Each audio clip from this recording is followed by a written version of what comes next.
নমস্কাৰ মই ঋতুৰাজ টাইম 8 দৰ্শকসকলৰ বাবে এই মুহূৰ্তত লৈ আহিছো এটা ডাঙৰ খবৰ এচিএছ নুপুৰ বৰাৰ বাসগৃহত এতিয়া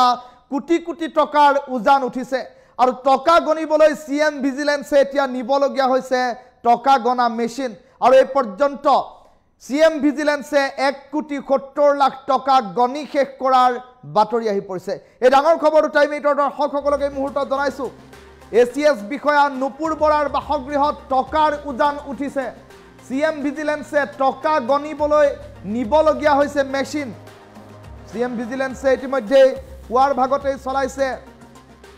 অভিযান আৰু 2019 বৰ্ষৰ এচিএছ বিষয়া নুপুৰ বৰা মুখ্যমন্ত্ৰীৰ তদাৰকী কোষে বিষয়াগৰাকীৰ বাসগৃহত এই পৰ্যন্ত অব্যাহত ৰাখিছে মাৰাথন অভিযান এই মুহূৰ্তত অব্যাহত ৰাখিছে কাৰ্বি আংলঙৰ সহকাৰী জিলা আয়ুক্ত হৈ থকাৰ সময়তো দুৰ্নীতি কৰাৰ অভিযোগ আছে এইগৰাকী নুপুৰ বৰাৰ বিৰুদ্ধে বৰপেটাৰ ৰাজহ চক্ৰ বিষয়া হৈ কাম কৰি থকাৰ সময়তো মাটিৰ দালালেৰে মিতিৰালি কৰি দুৰ্নীতি কৰাৰ অভিযোগ উত্থাপন হৈ আছে এইগৰাকী নুপুৰ বৰাৰ বিৰুদ্ধে আৰু বৰ্তমান গৰৈমাৰী চক্ৰ বিষয়া হিচাপে কৰ্মৰত নুপুৰ বৰা সমগ্ৰ ঘটনাক লৈ অব্যাহত আছে তদন্ত প্ৰক্ৰিয়া আৰু এই পৰ্যন্ত সিএম ভিজিলেন্সে 1,70,00,000 টকা গণি শেষ কৰিছে টু উইণ্ডৰ জৰিয়তে যদি দৃশ্যাংশ দেখুৱাব পাৰোঁ টাইম 8 দৰ্শকসকলক এই মুহূৰ্তত নুপুৰ বৰাৰ স্থিৰ চিত্ৰ দেখুৱাম আৰু সমান্তৰালকৈ নুপুৰ বৰাৰ বাসগৃহৰ পৰা উদ্ধাৰ হোৱা ধনখিনি এই মুহূৰ্তত দেখুৱাইছোঁ টাইম 8 সোঁফালৰ স্ক্ৰীণত দেখুৱাই থকা এইগৰাকী 2019 বৰ্ষৰ এচিএছ বিষয়া নুপুৰ বৰা আৰু 2019 বৰ্ষৰ এচিএছ বিষয়া নুপুৰ বৰা এতিয়া গৰৈমাৰীৰ চক্ৰ বিষয়া হিচাপে কাৰ্যকাল চলাই আছে তেওঁ আৰু তেওঁৰ বাসগৃহত পুৱাৰ ভাগতে সিএম ভিজিলেন্সে ততাতৈয়াকৈ চলালে অভিযান আৰু সিএম ভিজিলেন্সৰ অভিযানত এইসমূহ ধনৰাশি জব্দ হৈছে এই পৰ্যন্ত সিএম ভিজিলেন্সে টকা গণা মেচিনেৰে গণি 1,70,00,000 টকা গণি শেষ কৰিছে আৰু অধিক ধন আছে বুলি ইতিমধ্যেই সিএম ভিজিলেন্সে সদৰি কৰিছে তথ্য আৰু সময় লাগিব টকা গণি শেষ হ'বৰ বাবে এই কথা ইতিমধ্যে সুস্পষ্টকৈ জনাই দিয়া হৈছে এটা ডাঙৰ খবৰ টাইম 8 দৰ্শকসকলক এই মুহূৰ্তত জনাইছো এচিএছ বিষয়া নুপুৰ বৰাৰ বাসগৃহত টকাৰ উজান উঠিছে সিএম ভিজিলেন্সে টকা গণিবলৈ নিবলগীয়া হৈছে মেচিন আৰু টাইম 8 বাওঁফালৰ স্ক্ৰীণত এই মুহূৰ্তত নুপুৰ বৰাৰ বাসগৃহৰ পৰা জব্দকৃত ধনৰাশি এই মুহূৰ্তত দেখুৱাইছো কাৰ্বি আংলঙত কাৰ্যভাৰ চলাই থাকোঁতে এইগৰাকী নুপুৰ বৰাই দুৰ্নীতি সংঘটিত কৰাৰ অভিযোগ উত্থাপন হৈ আছে আৰু সমান্তৰালকৈ কেৱল কাৰ্বি আংলঙত কাৰ্যকাল চলি থাকোঁতেই যে দুৰ্নীতিৰ প্ৰশ্ৰয় দিছিল এইগৰাকী নুপুৰ বৰাই তেনে অভিযোগেই নহয় এইগৰাকী নুপুৰ বৰাৰ বিৰুদ্ধে আছে আন কেইবাটাও অভিযোগ কাৰ্বি আংলঙৰ সহকাৰী জিলা আয়ুক্ত হৈ থকাৰ সময়তো দুৰ্নীতি কৰাৰ অভিযোগ বৰপেটাত চক্ৰ বিষয়া হৈ কাৰ্যকাল চলাই থকাৰ সময়তো মাটিৰ দালালৰ সৈতে মিতিৰালি কৰি এইগৰাকী নুপুৰ বৰাই ধন সৰাধ কৰাৰ অভিযোগ উত্থাপন হৈ আছে আৰু এইবাৰ গৰৈমাৰীৰ চক্ৰ বিষয়া হিচাপে কৰ্মৰত হৈ থকা এইগৰাকী নুপুৰ বৰাৰ বাসগৃহত যেতিয়া হঠাৎ আতৰ্কিতে সিএম ভিজিলেন্সে অভিযান চলালে সিএম ভিজিলেন্সৰ অভিযানত কিন্তু কোটি কোটি টকা এতিয়া জব্দ হোৱাৰ বাতৰি এই মুহূৰ্তত আহি পৰিছে নুপুৰ বৰাৰ বাসগৃহৰ পৰা কোটি কোটি টকা জব্দ হোৱাক লৈ সম্প্ৰতি দেখিবলৈ পোৱা গৈছে বিষয়টোক লৈ ৰাজ্যজুৰি চৰ্চা আৰম্ভ হৈছে আৰু তেনে পৰিপ্ৰেক্ষিতত বিভিন্নজনে দাবী উত্থাপন কৰিছে এয়া ৰাইজৰ টকা এই ৰাইজৰ ধন সৰাধ কৰা নুপুৰ বৰাৰ বিৰুদ্ধে ব্যৱস্থা গ্ৰহণ হ'ব লাগে বুলি ইতিমধ্যে উল্লেখ কৰিছে এচিএছ বিষয়া নুপুৰ বৰাৰ বাসগৃহত সিএম ভিজিলেন্সৰ হঠাৎ অভিযান আতৰ্কিতে চলা অভিযানত 1,70,00,000 টকা এই পৰ্যন্ত গণি শেষ কৰিছে সিএম ভিজিলেন্সে কামৰূপৰ গৰৈমাৰীৰ ৰাজহ চক্ৰ বিষয়া আছিল নুপুৰ বৰা আৰু নুপুৰ বৰা নামৰ এইগৰাকী ৰাজপত্ৰিত বিষয়াৰ বাসগৃহৰ পৰা ইমান পৰিমাণৰ ধনৰাশি উদ্ধাৰ হোৱা কাৰ্যই স্বাভাৱিকতে চকু কপালত তুলিছে এতিয়া সৰ্বসাধাৰণ জনতাৰ এই মুহূৰ্তৰ ডাঙৰ খবৰটো টাইম 8 দৰ্শকসকলক জনাইছোঁ কিয়নো গৰৈমাৰীৰ ৰাজহ চক্ৰ বিষয়া এইগৰাকী নুপুৰ বৰাৰ বাসগৃহত দমে দমে টকা ওলাইছে ট্ৰলি বেগৰ ভিতৰত জাপে জাপে টকা ওলাইছে 500 টকীয়া বান্ডিল 200 টকীয়া বান্ডিল 100 টকীয়া বান্ডিল কি নাই এই বেগটোৰ ভিতৰত 1,70,00,000 টকা মেচিন লৈ গৈ এই পৰ্যন্ত হিচাপ কৰিছে সিএম ভিজিলেন্সৰ দলে আৰু অধিক ধনৰাশি ওলোৱাৰ সম্ভাৱনীয়তাৰ কথাও ইতিমধ্যে উল্লেখ কৰা হৈছে কাৰ্বি আংলঙৰ অতিৰিক্ত জিলা আয়ুক্তৰ যেতিয়া দায়িত্বত আছিল এইগৰাকী নুপুৰ বৰা এইগৰাকী অতিৰিক্ত জিলা আয়ুক্তৰ দায়িত্বত থকা নুপুৰ বৰাই কাৰ্বি আংলঙত থকাৰ সময়ছোৱাতো দুৰ্নীতি সংঘটিত কৰাৰ অভিযোগ উত্থাপন হৈছে আৰু সমান্তৰালকৈ গৰৈমাৰীৰ চক্ৰ বিষয়াৰ হিচাপে কৰ্মৰত হৈ থকা নুপুৰ বৰাই বৰ্তমান সময়তো দুৰ্নীতিক প্ৰশ্ৰয় দিছে বুলি উল্লেখ কৰা হৈছে আৰু সমান্তৰালকৈ বৰপেটাৰ ৰাজহ চক্ৰ বিষয়া হিচাপে কাৰ্যকাল চলাই থকাৰ সময়ছোৱাতো মাটিৰ দালালৰ সৈতে লগ লাগি ধনৰ সৰাধ কৰাৰ অভিযোগ এইগৰাকী নুপুৰ বৰাৰ বিৰুদ্ধে আছে। তেনে পৰিপ্ৰেক্ষিতত 2019 বৰ্ষৰ ACS বিষয়া এইগৰাকী নুপুৰ বৰাৰ বিৰুদ্ধে এতিয়া CM ভিজিলেন্সে কি ব্যৱস্থা গ্ৰহণ কৰিব সেয়া হৈ পৰিব লক্ষণীয়। কিন্তু CM ভিজিলেন্সৰ যি আতৰ্কিত অভিযান, এই আতৰ্কিত অভিযানৰ পাছতেই আৰক্ষীয়ে তদন্ত প্ৰক্ৰিয়া চলাই আছে আৰু 1,70,00,000 টকা মেচিনৰ জৰিয়তে গণি শেষ কৰা হৈছে বুলি ইতিমধ্যে প্ৰাথমিক খবৰ আহি পৰিছে। এই ডাঙৰ খবৰটো টাইম এইটৰ দৰ্শকসকলক এই মুহূৰ্তত জনাই আছোঁ। হঠাৎ CM ভিজিলেন্সৰ অভিযান আৰু CM ভিজিলেন্সৰ ৰেডত ইতিমধ্যে নুপুৰ বৰাৰ বাসগৃহৰ পৰা প্ৰথমে বিচনাৰ তলৰ পৰা উদ্ধাৰ হ'ল এটা ট্ৰলি বেগ আৰু ব্লু কালাৰৰ এটা ট্ৰলি বেগ উদ্ধাৰ হোৱাৰ পাছত ট্ৰলি বেগটো খুলি দি মূৰে কপালে হাত দিছে অভিযানকাৰী বিষয়াই। কিয়নো ক'ৰ পৰা আৰম্ভ কৰিব ইমানবোৰ টকা গণা আৰু অৱশেষত দেখিবলৈ পোৱা গ'ল টকা গণা এটা মেচিন লৈ যোৱা হ'ল আৰু টকা গণা মেচিনত টকা গণি এই পৰ্যন্ত 1,70,00,000 টকা গণি শেষ কৰিছে বুলি প্ৰাথমিকভাৱে খবৰ আহি পৰিছে। আৰু এই মুহূৰ্তত টাইম এইটৰ দৰ্শকসকলক সোঁফালৰ উইণ্ডত নুপুৰ বৰাৰ স্থিৰচিত্ৰ দেখুৱাই আছোঁ। আনফালে বাওঁফালৰ উইণ্ডত নুপুৰ বৰাৰ বাসগৃহৰ পৰা উদ্ধাৰ হোৱা ধনৰাশি এই মুহূৰ্তত টাইম এইটৰ দৰ্শকসকলক দেখুৱাই আছোঁ। এটা ডাঙৰ খবৰ টাইম এইটৰ দৰ্শকসকলক এই মুহূৰ্তত জনাইছোঁ, কিয়নো ৰাইজৰ ধন সৰাধ কৰা নুপুৰ বৰাৰ বিৰুদ্ধে এতিয়া কি ব্যৱস্থা গ্ৰহণ কৰা হ'ব সেয়া হৈ পৰিব লক্ষণীয়। আৰু সমান্তৰালকৈ 2019 বৰ্ষৰ ACS বিষয়াগৰাকীয়ে কিদৰে কাৰ নিৰ্দেশত কাৰ ছত্ৰছায়াত এনেধৰণৰ ধনৰ অবাধ লুণ্ঠন কৰিছিল তাক লৈ এতিয়া তদন্তৰ আওতালৈ আহিব সকলো। আৰু তেনে পৰিপ্ৰেক্ষিতত ACS বিষয়া নুপুৰ বৰাৰ বাসগৃহত টকাৰ উজান উঠাক লৈ সম্প্ৰতি দেখিবলৈ পোৱা গৈছে এক প্ৰকাৰ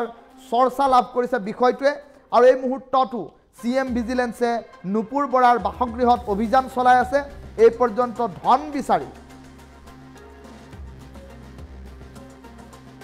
অব্যাহত আছে অভিযান। নুপুৰ বৰাৰ নামত কিমান কি সম্পত্তি আছে সেই সন্দৰ্ভতো চলিব তদন্ত প্ৰক্ৰিয়া। নুপুৰ বৰাই অন্য কোনো লোকৰ নামত ধন সম্পত্তি ক্ৰয় কৰিছে নেকি সকলো পোহৰলৈ আহিব। CM ভিজিলেন্সে তন্নকৈ চলাইছে এতিয়া অভিযান। এই ডাঙৰ খবৰটো টাইম এইটৰ দৰ্শকসকলক এই মুহূৰ্তত জনাই আছোঁ আৰু সমান্তৰালকৈ নুপুৰ বৰাৰ স্থিৰচিত্ৰ দেখুৱাইছোঁ। আৰু বাওঁফালৰ উইণ্ডত নুপুৰ বৰাৰ বাসগৃহৰ পৰা উদ্ধাৰ হোৱা বান্দিলে টকাৰ দৃশ্যাংশ এই মুহূৰ্তত দেখুৱাই আছোঁ।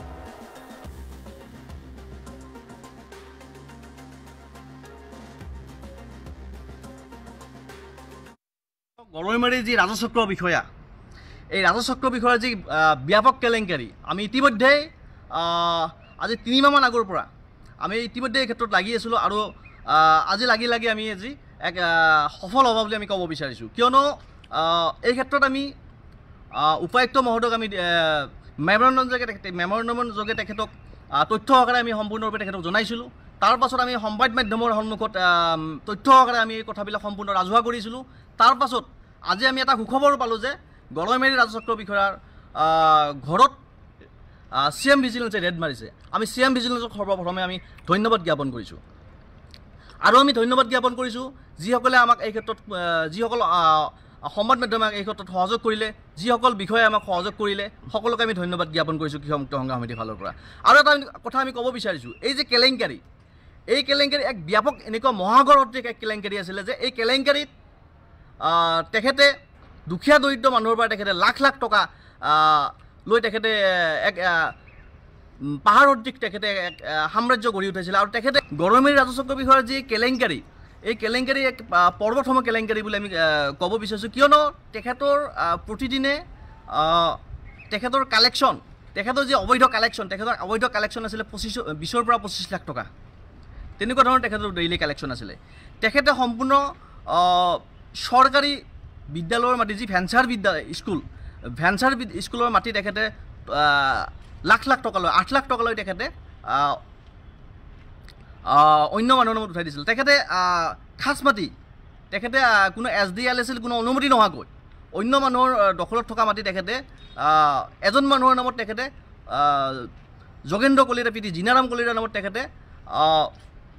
15 বিঘা 4 কথা 2 লেচা মাটি তেখেতে কোটি কোটি টকা লৈ তেখেতে উঠাই দিছিলে। তো এই যি ব্যাপক পৰ্বতসমূহ যি কেলেংকাৰী, এই কেলেংকাৰীৰ মূল নায়িকা আছিলে নুপুৰ বৰা ডাঙৰীয়াৰ নায়িকাই, আৰু লগতে তেখেতক সহযোগ কৰিছিলে বিভিন্ন মণ্ডল। কামৰূপ জিলাৰ অন্তৰ্গত গৰৈমাৰীৰ যি ৰাজচক্ৰ বিষয়া, এই ৰাজচক্ৰ বিষয়াৰ যি ব্যাপক কেলেংকাৰী, আমি ইতিমধ্যেই আজি 3 মাহমান আগৰ পৰা আমি ইতিমধ্যে এই ক্ষেত্ৰত লাগি আছিলোঁ, আৰু আজি লাগি আমি আজি এক সফল হ'ব বুলি আমি ক'ব বিচাৰিছোঁ। কিয়নো এই ক্ষেত্ৰত আমি উপায়ুক্ত মহোদয়ক আমি মেমৰেণ্ডামৰ যোগে তেখেতক তথ্য সহকাৰে আমি সম্পূৰ্ণৰূপে তেখেতক জনাইছিলোঁ। তাৰ পাছত আমি সংবাদ মাধ্যমৰ সন্মুখত তথ্য সহকাৰে আমি এই কথাবিলাক সম্পূৰ্ণ ৰাজহুৱা কৰিছিলোঁ। তাৰ পাছত আজি আমি এটা সুখবৰ পালোঁ যে গৰৈমাৰী ৰাজচক্ৰ বিষয়াৰ ঘৰত CM ভিজিলেন্সে ৰেড মাৰিছে। আমি CM ভিজিলেন্সক সৰ্বপ্ৰথমে আমি ধন্যবাদ জ্ঞাপন কৰিছোঁ, আৰু আমি ধন্যবাদ জ্ঞাপন কৰিছোঁ যিসকলে আমাক এই ক্ষেত্ৰত, যিসকল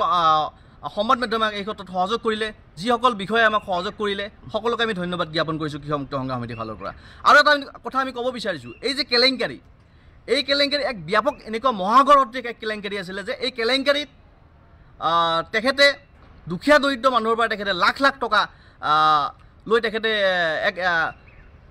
পাহাৰ সদৃশ তেখেতে এক সাম্ৰাজ্য গঢ়ি উঠাইছিলে। আৰু তেখেতে গৰৈমাৰী ৰাজচক্ৰ বিষয়াৰ যি কেলেংকাৰী, এই কেলেংকাৰী এক পৰ্বতসমূহ কেলেংকাৰী বুলি আমি ক'ব বিচাৰিছোঁ। কিয়নো তেখেতৰ প্ৰতিদিনে তেখেতৰ কালেকশ্যন, তেখেতৰ যি অবৈধ কালেকশ্যন আছিলে 20 পৰা 25 লাখ টকা, তেনেকুৱা ধৰণৰ তেখেতৰ ডেইলি কালেকশ্যন আছিলে। তেখেতে সম্পূৰ্ণ চৰকাৰী বিদ্যালয়ৰ মাটি, যি ভেঞ্চাৰ স্কুলৰ মাটি তেখেতে লাখ লাখ টকা লৈ 8 লাখ টকা লৈ তেখেতে অন্য মানুহৰ নামত উঠাই দিছিল। তেখেতে খাছ মাটি, তেখেতে কোনো SDLSL কোনো অনুমতি নোহোৱাকৈ অন্য মানুহৰ দখলত থকা মাটি তেখেতে এজন মানুহৰ নামত তেখেতে যোগেন্দ্ৰ কলিতা পিতি জিনাৰাম কলিতাৰ নামত তেখেতে 15 বিঘা 4 কথা 2 লেচা মাটি তেখেতে কোটি কোটি টকা লৈ তেখেতে উঠাই দিছিলে। তো এই যি ব্যাপক পৰ্বতসমূহ যি কেলেংকাৰী, এই কেলেংকাৰীৰ মূল নায়িকা আছিলে নুপুৰ বৰা ডাঙৰীয়াৰ নায়িকাই, আৰু লগতে তেখেতক সহযোগ কৰিছিলে বিভিন্ন মণ্ডল। কামৰূপ জিলাৰ অন্তৰ্গত গৰৈমাৰীৰ যি ৰাজচক্ৰ বিষয়া, এই ৰাজচক্ৰ বিষয়াৰ যি ব্যাপক কেলেংকাৰী, আমি ইতিমধ্যেই আজি 3 মাহমান আগৰ পৰা আমি ইতিমধ্যে এই ক্ষেত্ৰত লাগি আছিলোঁ, আৰু আজি লাগি আমি আজি এক সফল হ'ব বুলি আমি ক'ব বিচাৰিছোঁ। কিয়নো এই ক্ষেত্ৰত আমি উপায়ুক্ত মহোদয়ক আমি মেমৰেণ্ডামৰ যোগে তেখেতক তথ্য সহকাৰে আমি সম্পূৰ্ণৰূপে তেখেতক জনাইছিলোঁ। তাৰ পাছত আমি সংবাদ মাধ্যমৰ সন্মুখত তথ্য সহকাৰে আমি এই কথাবিলাক সম্পূৰ্ণ ৰাজহুৱা কৰিছিলোঁ। তাৰ পাছত আজি আমি এটা সুখবৰ পালোঁ যে গৰৈমাৰী ৰাজচক্ৰ বিষয়াৰ ঘৰত CM ভিজিলেন্সে ৰেড মাৰিছে। আমি CM ভিজিলেন্সক সৰ্বপ্ৰথমে আমি ধন্যবাদ জ্ঞাপন কৰিছোঁ, আৰু আমি ধন্যবাদ জ্ঞাপন কৰিছোঁ যিসকলে আমাক এই ক্ষেত্ৰত, যিসকল সংবাদ মাধ্যমে এই ক্ষেত্ৰত সহযোগ কৰিলে, যিসকল বিষয়ে আমাক সহযোগ কৰিলে, সকলোকে আমি ধন্যবাদ জ্ঞাপন কৰিছোঁ কৃষক মুক্ত সংগ্ৰাম সমিতিৰ ফালৰ পৰা। আৰু এটা কথা আমি ক'ব বিচাৰিছোঁ, এই যে কেলেংকাৰী, এই কেলেংকাৰী এক ব্যাপক এনেকুৱা মহাগৰ সদৃশ এক কেলেংকাৰী আছিলে যে এই কেলেংকাৰীত তেখেতে দুখীয়া দৰিদ্ৰ মানুহৰ পৰা তেখেতে লাখ লাখ টকা লৈ তেখেতে এক পাহাৰ সদৃশ তেখেতে এক সাম্ৰাজ্য গঢ়ি উঠাইছিলে। আৰু তেখেতে গৰৈমাৰী ৰাজচক্ৰ বিষয়াৰ যি কেলেংকাৰী, এই কেলেংকাৰী এক পৰ্বতসমূহ কেলেংকাৰী বুলি আমি ক'ব বিচাৰিছোঁ। কিয়নো তেখেতৰ প্ৰতিদিনে তেখেতৰ কালেকশ্যন, তেখেতৰ যি অবৈধ কালেকশ্যন আছিলে 20 পৰা 25 লাখ টকা, তেনেকুৱা ধৰণৰ তেখেতৰ ডেইলি কালেকশ্যন আছিলে। তেখেতে সম্পূৰ্ণ চৰকাৰী বিদ্যালয়ৰ মাটি, যি ভেঞ্চাৰ স্কুলৰ মাটি তেখেতে লাখ লাখ টকা লৈ 8 লাখ টকা লৈ তেখেতে অন্য মানুহৰ নামত উঠাই দিছিল। তেখেতে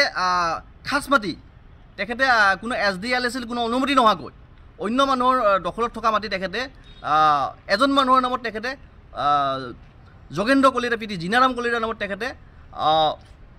15 বিঘা 4 কথা 2 লেচা মাটি তেখেতে কোটি কোটি টকা লৈ তেখেতে উঠাই দিছিলে। তো এই যি ব্যাপক পৰ্বতসমূহ যি কেলেংকাৰী,